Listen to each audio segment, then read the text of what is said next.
Annullato all'ex presidente Cuffaro il provvedimento dal Tribunale del riesame di Palermo per il sequestro del denaro trovato nelle due abitazioni di Palermo e San Michele di Ganzaria. Si attende ancora la decisione del GIP per gli arresti domiciliari.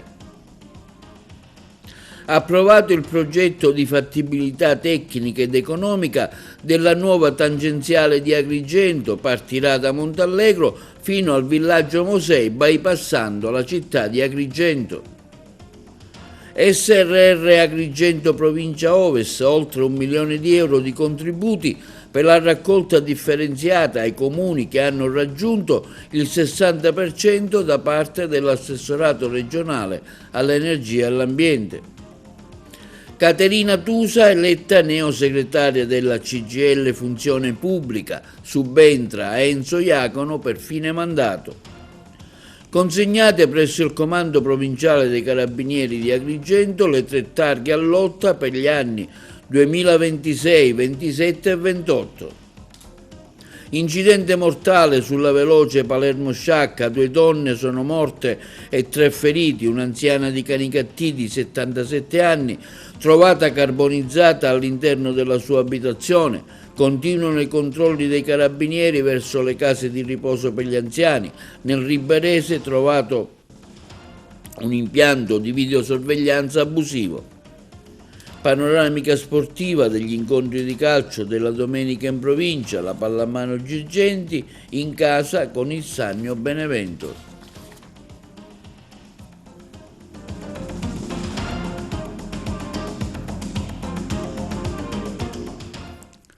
Buongiorno, benvenuti con un nuovo appuntamento di oggi 29/11/2025 sabato del nostro TV Notizie. Il Tribunale del riesame di Palermo ha annullato il provvedimento con il quale la Procura aveva disposto il sequestro del denaro rinvenuto nella casa palermitana dell'ex presidente della regione siciliana Salvatore Cuffaro nel corso di una perquisizione effettuata ai primi di novembre nell'ambito dell'inchiesta su presunti appalti e concorsi truccati. Lo rendono noto i legali di Cuffaro, gli avvocati Giovanni Di Benedetto e Marcello Montalbano. L'ex governatore è accusato di associazione a delinquere, corruzione e turbata libertà degli incanti. Il riesame, accogliendo la richiesta della difesa, che ha peraltro fornito elementi dimostrativi della legittimità del possesso delle banconote, ha evidenziato la mancanza di presupposti a sostegno del sequestro, disponendo la restituzione delle somme. Il Rossi dei Carabinieri aveva sequestrato contanti per circa 80.000 euro in tutto tra l'abitazione di Palermo e la residenza di San Michele di Ganzaria, ma l'annullamento del sequestro riguarda i 39.000 euro rinvenuti a Palermo. La Procura ha chiesto per Cuffaro gli arresti domiciliari, una misura su cui si attende ancora la decisione del GIP. Approvato il progetto di fattibilità tecnica e economica della nuova tangenziale di Agrigento. Il servizio. È stato approvato il progetto di fattibilità tecnica ed economica della nuova tangenziale di Agrigento, un'infrastruttura chiave dal valore complessivo di oltre 2 miliardi di euro. L'opera punta a rivoluzionare la mobilità nell'Interland agrigentino, migliorando i collegamenti tra i principali centri urbani, snellendo il traffico lungo la fascia costiera. Il progetto riguarda una variante alla strada statale 115 sud-occidentale Sicola, nel tratto che interessa i comuni di Agrigento, Porto Empedocle, Realmonte, Siculiana e Montallegro in provincia di Agrigento. La variante inizia in prossimità dello svincolo di Montallegro Torre Salsa nel comune di Montallegro e termina poco oltre la frazione del villaggio Mosè ad est di Agrigento. La tangenziale fu progettata per decongestionare le strade urbane, permetterà di ridurre i tempi di percorrenza e incrementare la sicurezza. Particolare attenzione è stata riservata alla modernizzazione della viabilità costiera, da anni segnata da flussi congestionati e criticità legate al traffico locale che a quello turistico e commerciale. Il progetto prevede una rete di collegamenti che favorirà lo sviluppo economico, supportando la mobilità dei residenti e dei visitatori. Con l'approvazione del piano si potranno così avviare le fasi successive previsto con l'obiettivo di creare un asse di infrastrutture moderno e funzionale. Diversi gli incontri avvenuti ad Agrigento da parte dei rappresentanti dell'ANAS nel periodo compreso tra il maggio del 22 agosto al Collegio dei Filippini e al Teatro Pirandello, che ha visto la partecipazione dei vertici dell'ANAS, tra cui Caterina Borruso, esperta in progettazione, Gildo Barbera, coordinatore del dibattito, l'architetta Fernanda Faillace della direzione tecnica dell'ANAS, che a suo tempo illustrò l'iter per arrivare all'approvazione del progetto. Adesso, dopo oltre 4 anni, è arrivata la notizia anticipata dall'onorevole Roselina Marchetta, deputato segretario dell'ARS, che ha così commentato: esprimo grande soddisfazione per un progetto che finalmente guarda al futuro del nostro territorio. Ringrazio l'ANAS e tutto il gruppo di lavoro multidisciplinare della direzione tecnica ANAS coinvolto, che hanno portato a termine un iter così complesso per l'approvazione del progetto. La nuova tangenziale non rappresenta solo un'infrastruttura, ma un simbolo di attenzione verso i cittadini, lo sviluppo sostenibile del nostro territorio. È un passo concreto per migliorare la vita quotidiana di chi percorre le strade della provincia per valorizzare la straordinaria potenzialità della nostra costa.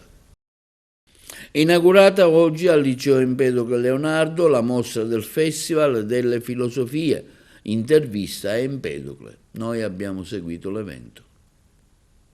Oggi ennesimo appuntamento del Festival delle Filosofie qui al Liceo Leonardo.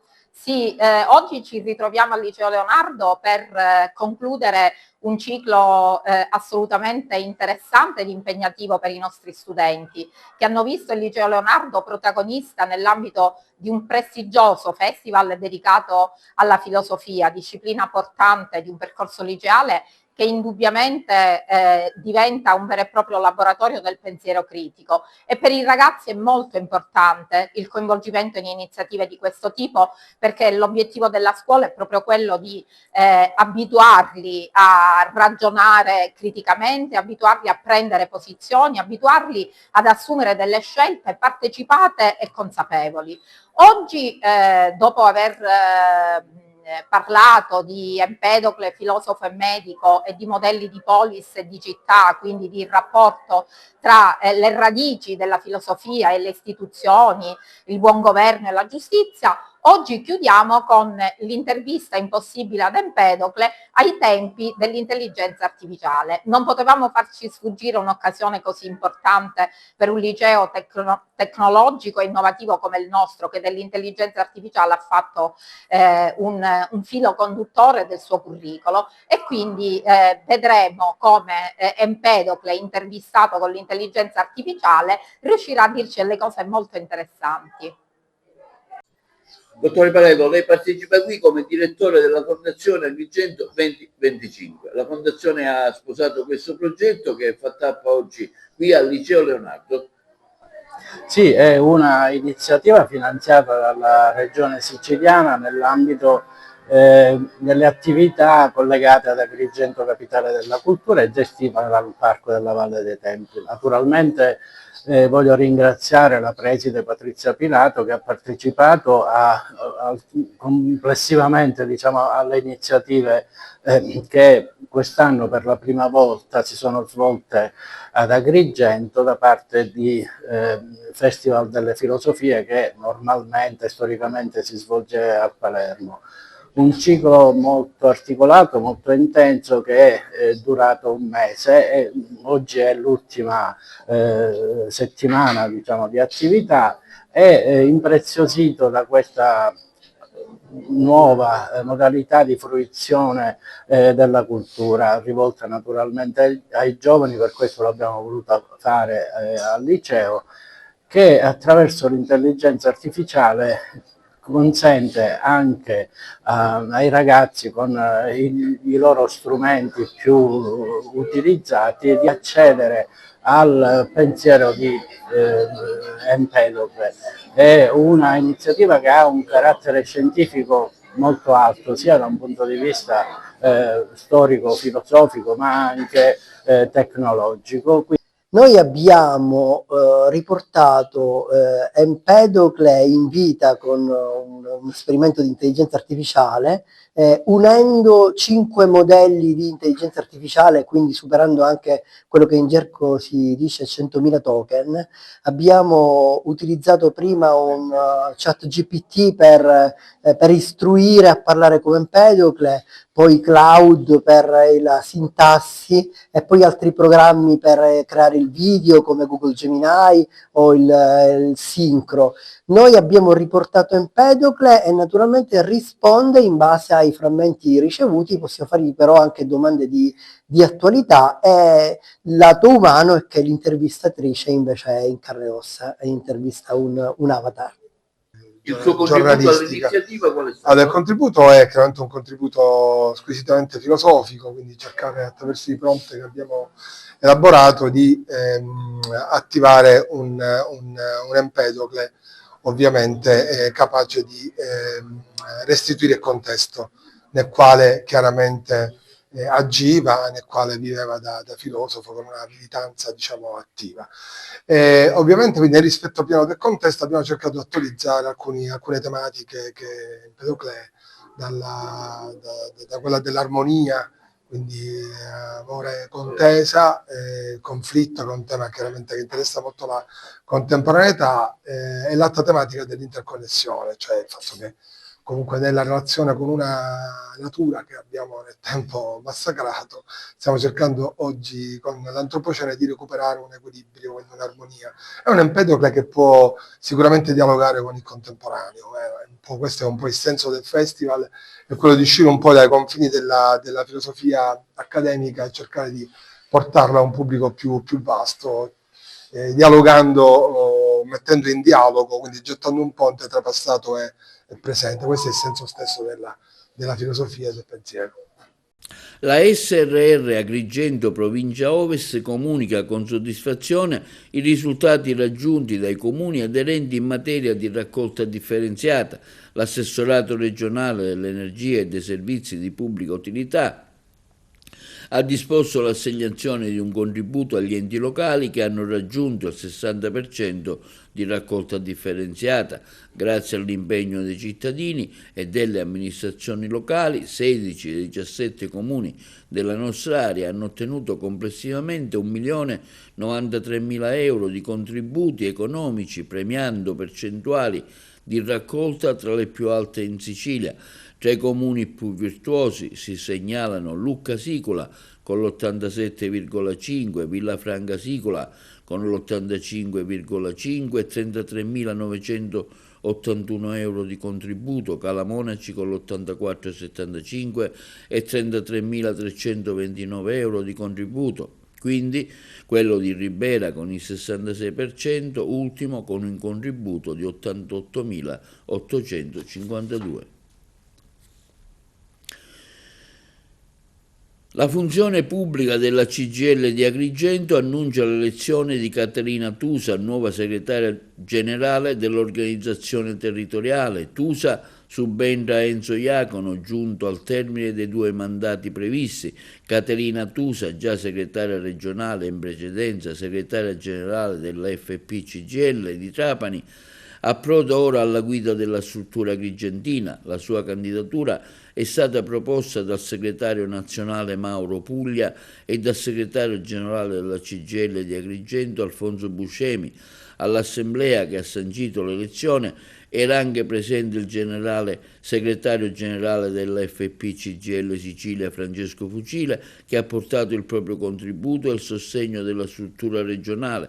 Con questa elezione la funzione pubblica CGIL di Agrigento avvia una nuova fase di lavoro, continuità e rafforzamento dell'azione sindacale nei confronti delle lavoratrici e dei lavoratori del territorio. L'assessore comunale di Agrigento, Riccardo Accurso Tagano, è stato selezionato dall'Associazione Nazionale Comuni Italiani, l'ANCI, per partecipare alla nuova edizione del progetto europeo dedicato ai giovani amministratori sotto i 35 anni, un percorso di formazione internazionale che coinvolge le principali realtà istituzionali del continente. Il programma, parte integrante dell'iniziativa pubblica, la Scuola Nazionale di ANCI per giovani amministratori, rappresenta una delle esperienze più avanzate in Italia e in Europa per la crescita delle nuove classi dirigenti locali. A Corso Tagano è stato scelto dopo aver superato le fasi previste dal bando: prove di valutazione, esami di profitto, colloqui e analisi dei titoli. Nella mattinata odierna, presso il Comando Provinciale dei Carabinieri di Agrigento, l'intendente di Finanza e Merito, avvocato Gaetano Allotta, insignito dell'onorificenza di Cavaliere di Gran Croce dell'Ordine al Merito della Repubblica Italiana, ha consegnato personalmente al comandante provinciale colonnello Nicola De Tullio 3 esemplari della tradizionale targa appuntato Allotta, destinati alle edizioni 26, 27 e 2028 del premio. La targa appuntato Allotta, istituita oltre 40 anni fa, rappresenta uno dei riconoscimenti più significativi e radicati nella tradizione dell'Arma dei Carabinieri in provincia di Agrigento. Le 3 targhe realizzate in argento e recanti l'antico stemma araldico dell'Arma saranno custodite presso il Comando Provinciale e consegnate nelle rispettive edizioni ai militari che, individuati dal Comando Provinciale, si saranno distinti per dedizione, impegno, spirito di servizio e vicinanza alla collettività. Passiamo alla cronaca di 2 donne morte e 3 feriti, il bilancio del grave incidente stradale avvenuto sullo scorrimento veloce Palermo-Sciacca nei pressi dello svincolo di Altofonte. A perdere la vita sono state Saveria Di Giorgio, infermiera di 52 anni, e la madre Angelica Gangi di 71 anni, entrambe residenti a Monreale. Secondo le prime ricostruzioni, le 2 donne viaggiavano a bordo di una Volkswagen Golf diretta verso Sciacca quando, per cause ancora in corso di accertamento, il veicolo si è scontrato frontalmente con un'altra Golf che procedeva in direzione Palermo. A bordo di quest'ultima si trovavano 2 giovani di 19 anni rimaste gravemente ferite e trasportate in codice rosso, uno all'ospedale civico e l'altro al Policlinico di Palermo. Sul posto sono intervenuti i sanitari del 118, i vigili del fuoco e i carabinieri, che hanno provveduto ai rilievi e alla messa in sicurezza dell'area. Per Angelica Gangi è stato disposto l'affidamento della salma ai familiari, mentre la figlia Saveria Di Giorgio, l'autorità giudiziaria, ne ha ordinato l'autopsia. Tragedia ieri sera a Canicattì: un'anziana di 77 anni, Carmela Petralito, è stata trovata morta carbonizzata all'interno della sua abitazione in via Pisacane, nel quartiere di Borgalino. Secondo una prima ricostruzione, le fiamme si sono sprigionate dalla stufa elettrica presente all'interno della sua casa. Sono stati i vicini di casa, vedendo del fumo uscire dall'abitazione della pensionata, a lanciare l'allarme al 112. Sul posto si sono immediatamente arrivati i vigili del fuoco e un'ambulanza. La donna è stata trovata riversa a terra carbonizzata e i sanitari non hanno potuto fare altro che constatare il decesso dell'anziana. Sono in corso gli accertamenti per chiarire l'esatta dinamica dell'incendio. La vittima, a causa del freddo di questi giorni, secondo una prima ricostruzione, si stava riscaldando vicino alla stufa elettrica che per combustione ha fatto prendere fuoco una coperta che la pensionata indossava, provocandole gravissime ustioni fino a portarla purtroppo alla morte. Ha installato un sistema di sorveglianza senza autorizzazioni un 40enne agrigentino, gestore di una casa di riposo in un comune nel comprensorio liberese. È stato segnalato alla Procura della Repubblica di Sciacca per aver installato un sistema di videosorveglianza senza le autorizzazioni previste dalla normativa. Durante l'ispezione, i carabinieri del nucleo all'ispettorato del lavoro del Comando Provinciale di Agrigento, insieme al collega del nucleo su antisofisticazione e sanità di Palermo e ai militari del reparto di Sciacca, hanno accertato la presenza dell'impianto irregolare. Per il titolare è scattata una sanzione amministrativa di poco meno di circa 2.000 euro.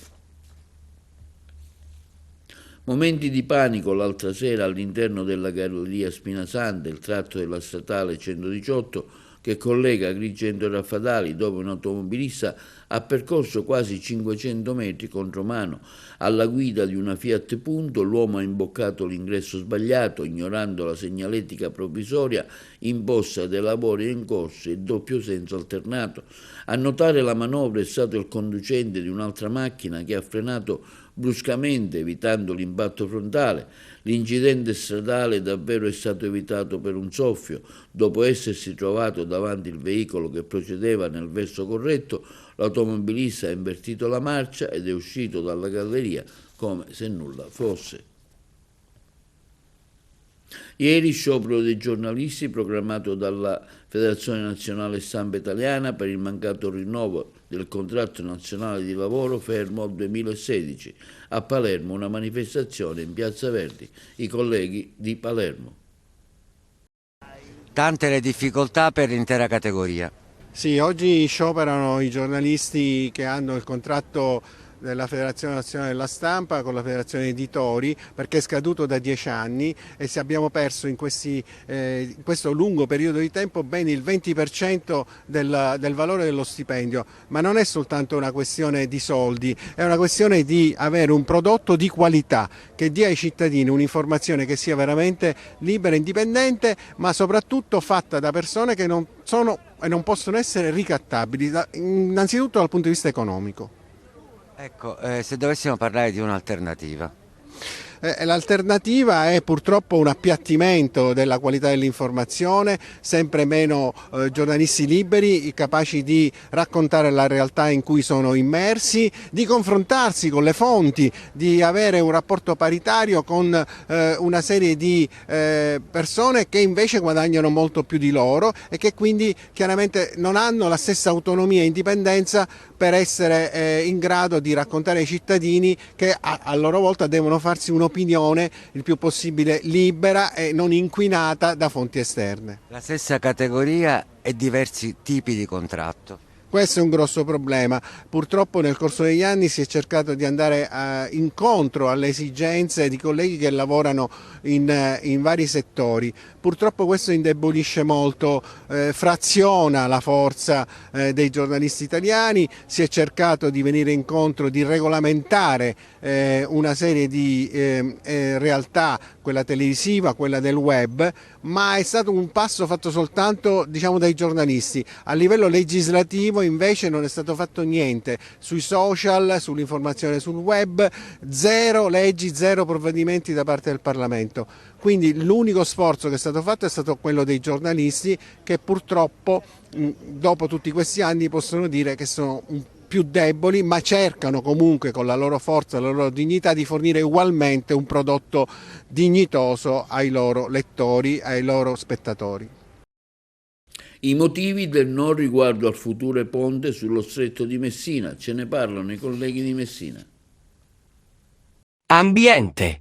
Tariffe e contratto sono le tre questioni principali che attualmente bloccano il progetto del ponte sullo Stretto. In seguito alla pubblicazione da parte della Corte dei Conti delle motivazioni relative alla bocciatura, avvenuta il mese scorso, della delibera CIPES sull'infrastruttura che collegherebbe Calabria e Sicilia.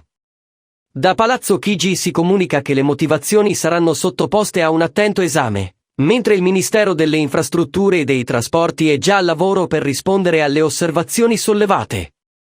Nel dettaglio, i magistrati contabili spiegano che il collegio, nell'ambito dell'esercizio del controllo preventivo di legittimità, ha dato importanza prioritaria alla violazione della direttiva UE sulla conservazione degli habitat naturali e seminaturali, citando lacune istruttorie e carenze nella motivazione della cosiddetta delibera Iropi.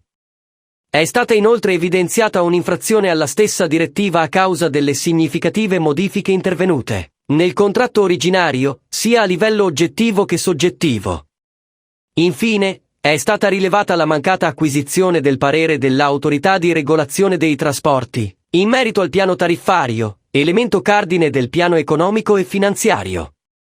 Il governo, da parte sua, ha ribadito che le obiezioni saranno esaminate con attenzione dalle amministrazioni coinvolte, sottolineando che si tratta di aspetti che potrebbero essere chiariti davanti alla stessa Corte mediante un approccio costruttivo, mirato a garantire all'Italia un'infrastruttura strategica attesa da anni. In una nota ufficiale, Palazzo Chigi ha confermato l'impegno verso un confronto produttivo volto a risolvere le criticità.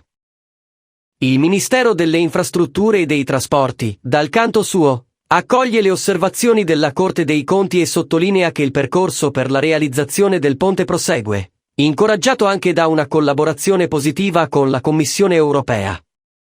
Il Ministero, guidato dal Vice Premier e Ministro Matteo Salvini, assicura che tecnici e giuristi sono già impegnati a risolvere i problemi sollevati al fine di concretizzare un'infrastruttura definita unica al mondo per sicurezza, sostenibilità, modernità e utilità. Anche dalla società Stretto di Messina sono in corso approfondimenti sulle motivazioni fornite dalla Corte dei Conti, come spiegato dall'amministratore delegato Pietro Ciucci. La Baschi Modes Collection arriva per la prima volta in Italia dopo aver toccato 17 città francesi, raccolto 370.000 visitatori e quasi 400.000 euro donati a progetti associativi. Forte di un messaggio importante, raccoglie 180 opere dell'artista più misterioso, costruttivo ed enigmatico. Promossa e organizzata dalla Fondazione Agrigento Capitale Italiana della Cultura 2025 in collaborazione con Baschi Modes Collection, si inaugurerà il 3 dicembre alle ore 18 nei locali della Camera di Commercio in via Atenea. Baschi ad Agrigento sarà visitabile fino al 21 dicembre ogni giorno dalle 9 alle 11 per le scuole e dalle 11 alle 19 per il pubblico. Pubblicata l'anteprima del film di Francesco La Rosa, Strade strette, un'opera con la quale La Rosa alza i toni su tematiche sociali forti, il sostegno ai disabili, il maltrattamento sulle donne e la rivincita dell'uomo che da orco, bruto e cattivo si converte al bene e servizio. Voi non ascoltate quando parlo. E questo è un vizio assurdo. Voi dite che sono meno di voi e aspettate che io vi creda. Voi dite che sono meno amato. Sì, lo sono. Pazienza. Io prendo tempo, alzo gli occhi e vi dono un sorriso. Disabilità. Diversamente abile, che brutte parole. Bisogna combattere. E ricordatevi sempre che handicappato, da handicap, giusto? È colui che si gira dall'altra parte, perché non vuol vedere, perché ha paura della luce del giorno, perché non vuol sentire, e ancora di più, perché ha paura di guardarsi allo specchio. Tanti gli apprezzamenti arrivati all'anteprima del film di Francesco La Rosa, Strade strette, un'opera con la quale il regista La Rosa ha alzato i toni su tematiche sociali forti, il sostegno ai disabili, il maltrattamento sulle donne e la rivincita dell'uomo. Ho deciso di rivolgere i riflettori su delle tematiche fondamentali che mi stanno a cuore. Magari oggi se ne parla ma non mai abbastanza, o se se ne parla non si fa mai nulla, e quindi ho trovato l'apporto di tutto. Abbiamo fatto squadra, c'è stato molto ma molto entusiasmo per creare qualcosa di bello, unico. Mi stava a cuore, lo dovevo fare, mi sentivo di farlo, e così dopo 1 anno e mezzo di riprese ho finalizzato il tutto per donarlo al pubblico. Grazie di vero cuore per chi ha creduto a Francesco La Rosa e chi sa di aver fatto magari qualche cosa di piccolo, ma che per il sottoscritto rappresenta tanto. Grazie a tutti. Hanno partecipato gli artisti siciliani, artisti, giornalisti, attori, cabarettisti, anche di livello nazionale, tutti insieme per un unico scopo: dare un segnale forte e chiaro alla società. Nessuno ha percepito compensi, tutti hanno donato un po' della loro arte e Francesco La Rosa ha saputo assemblare il tutto in un connubio unico. Le riprese sono durate anche 1 anno e mezzo, girato a Catania e provincia. La durata del film è di 165 minuti e la produzione indipendente. Un'onorificenza arrivata da New York da parte dell'Associazione Culturale Americana Italia America, Rapporti Italiani in America, a insignire il regista catanese e la professoressa giornalista Josephine Maietta, che cura da anni i rapporti con le maggiori istituzioni statunitensi. Il film integrale parteciperà prossimamente ai vari concorsi cinematografici nazionali e internazionali. Nel cast proprio tutti, con la partecipazione straordinaria di Albano Carrisi. Sinossi del film in italiano, commedia drammatico-sentimentale, in una comunità la parola di un parroco spinge i suoi concittadini a ribellarsi al triste destino, a trovare a tutti i costi il coraggio di opporsi. Vi sono due tematiche sociali forti, come il maltrattamento sulle donne e il sostegno al disabile. Tutto gira attorno all'uomo, alla storia d'amore tra due adolescenti ostacolata dalle famiglie e la rivincita dell'uomo che da orco si convertirà al bene. Linea alla regia per la pubblicità. Passiamo allo sport, vediamo un servizio curato da Carmelo Lentini sugli impegni dell'Agrigentina di Serie D Eccellenza, prima e seconda categoria. E partiamo con la Serie D Girone I.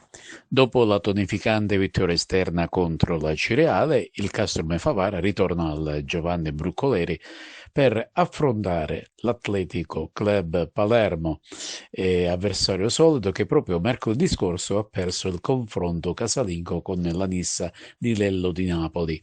E domenica la compagine di Siena affronterà tra le mura amiche la Cireale in una gara che potrebbe regalare qualcosa di importante alla compagine bianco-scudata. E la gara Castrome Favara Athletic Club Palermo sarà diretta da Santinelle, proveniente dalla sezione di Bergamo. Scendiamo di categoria, occupiamoci d'eccellenza, legata sempre capolista del Girone A, dopo la netta vittoria ottenuta nel recupero infrasettimanale con il Partinico Audace con il risultato di 0-2. La compagine giallo-blu, che adesso ha ben 7 punti di margine sul Marsala, nel prossimo turno domenicale sarà di scena a Montelepre.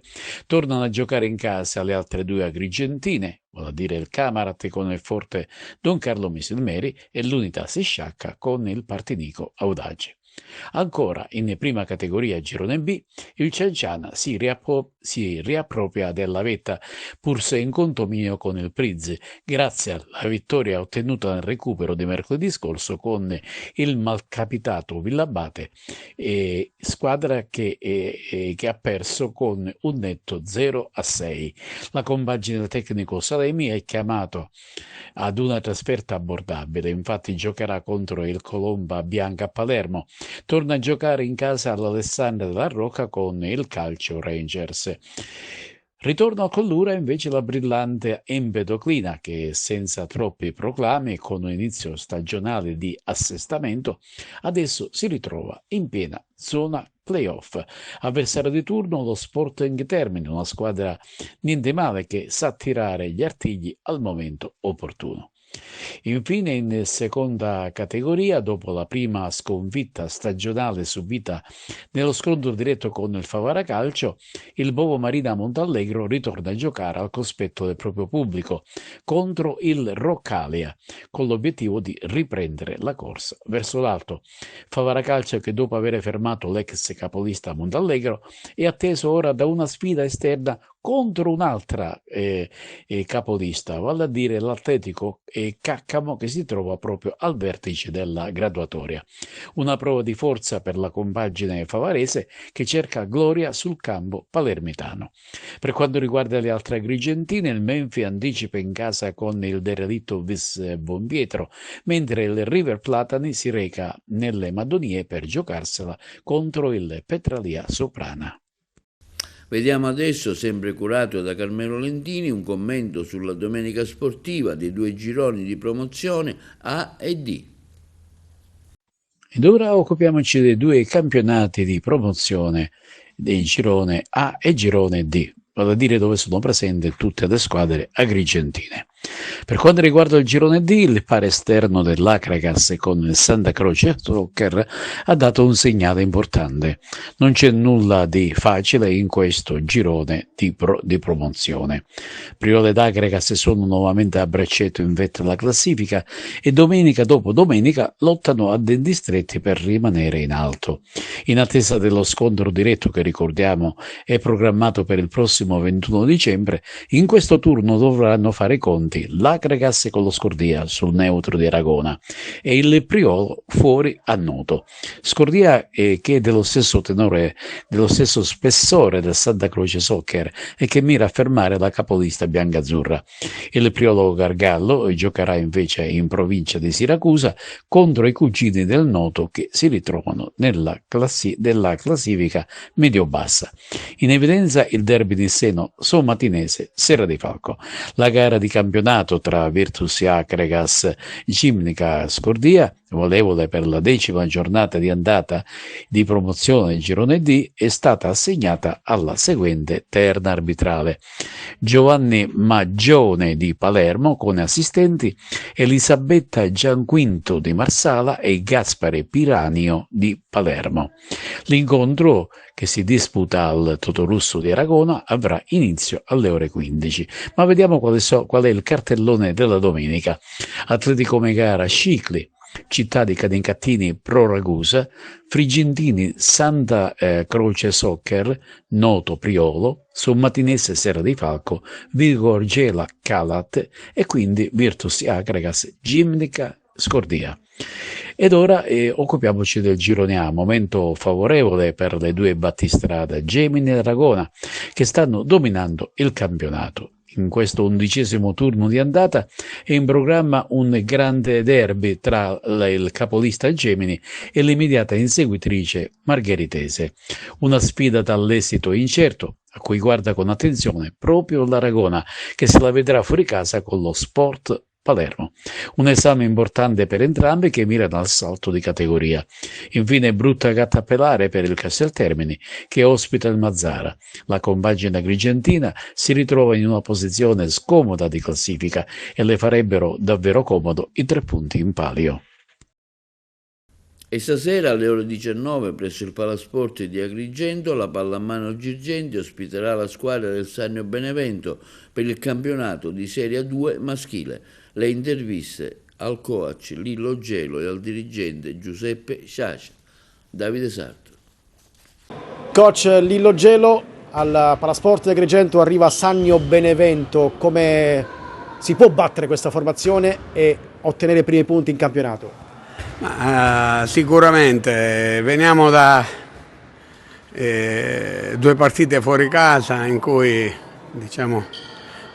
abbiamo perso, però abbiamo fatto 2 prove in cui nella prima abbiamo giocato bene in attacco, nella seconda abbiamo giocato bene in difesa. Per giocare per domani, per vincere la partita, sicuramente ci vuole il miglior Girgenti che riesce a mettere insieme giocare bene in difesa e giocare bene anche in attacco. Sannio Benevento, 3 punti in classifica, una vittoria e un pareggio. Che avversario è? Ha fatto un risultato importante, ha pareggiato in casa contro il Camerano che fino alla scorsa settimana non aveva perso nemmeno un punto e le partite le aveva vinto tutte 10 gol, quindi questa è dimostrazione che è un'ottima squadra. Servirà dunque la partita perfetta per battere Sannio Benevento? Sì, sicuramente dobbiamo essere